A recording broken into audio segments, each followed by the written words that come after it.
કામ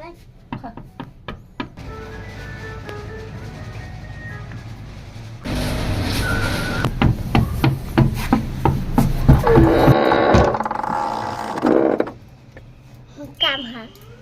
હું કરો રહ્યો ટીવી જોઉં